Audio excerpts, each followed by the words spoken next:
ilmoon durbaa kophaasi duniyaadhaaf biyya baanaan maqaa islaamaa baadhatte gara feete bobbaanan shari'aa rabbii diigurratti maatii waltaanaan utuu markatti baannu qawlee rabbii quraana har'a diin islaamaatti numatu aduwwii taanaan reetti ofii horatetti abbaan xalaata taanaa yayyiin hanga feete yoo nyaatte maal si hammanna lamuu eenyu dhufee taanaa jettume yaa ikhwaani nu agarsiise nasridiini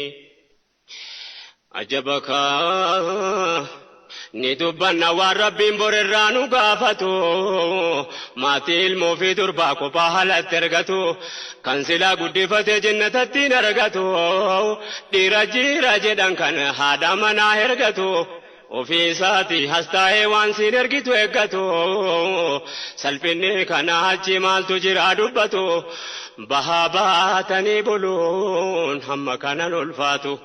rabbiin nu haasataratu salphina duniyaatiin nu agarsiise nasridiini yaasii kophaa bargama hojii barbaachayaatu utuu diineensi galee ilmaanii faadhataatu rakkoo duniyaa gabaabduuf asiif achi rooraatu eenyunuu biyya duniyaa yeroo dheertuun jiraatu daangaa rabbii cabsitee abadan fayyaan taatu yaa ahli gargaarsa kee ati arginaan jiraatu qoonqoon ta'u yoomiyyuu rakkina keessaan baatu abadan jireenyaan taatu sirraan faakaatu yaanni nu agarsiise nasridiini gariin bakka dhiiraa dhaabbattee hojjettu taanaan aadarraa waa tahaabun mataa dubartii taanaan ilmaan dhiifte ka dhiiraa hojiidhaaf manaa yaanaan abbaan manaasii ta'e inni hoo eenyuun taanaan isinis arguun abdaa maal jettan dubbii kana yaada koonaarra laalinaa ilmaan taadha dhabnaani nu agarsiise nasridiini keessatti sabanammaa dubartoonni magaalaa manaawwan hin beekan waala oolteerra caalaan isiinis akka dhiiraa ooltee galti galgalaa ilmaan jira hojjetu wajjiniin mana hoola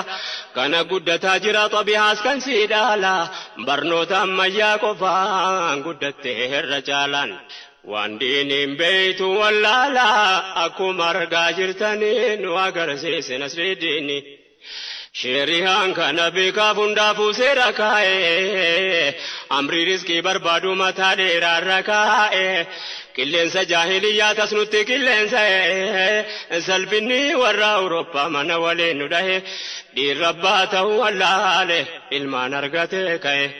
fokkisaan bareedaa ta'e bareedaan fokkifnaani nu agarsiise nasridiini meeqoraadha haalatti jirtu ilmaan keessanii bakka kana daganne adachiisuudhaafani natti mufachuun oolu irra caalaan keessanii walqixxummaa Awurooppaa isinitti fakkeessanii miidiyaadhaan halkanii guyyaa nutti odeessanii yaa dubartii islaamaaf tekoonni keessanii rabbiin maal jechuuf teessanii gaafatamuu yaqiini nu agarsiise nasridiini miidiyaan kamuu har'a ummataa bu'aa dabarsu faayidaa isaa jala hamminni haqii dabsu qalbiiwwan laalaa keessatti waan hin taane magarsu ilmaan sichool biqiltuu kan karaarraa daddabsu akka qalbiin imaaniin guduunfanne goggoysu maqaa mirga dubartiitiin sharrii ummata gorsu wama qalbii nama onsu achi asa facaasanii islaamummaani babaanaan nu agarsiisa nasridiini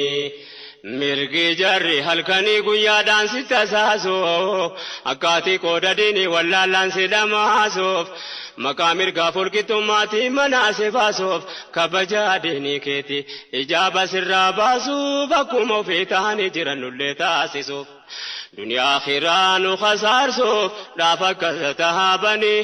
islaamummaani babaanaan nu agarsiisa nasridiini rabbiin si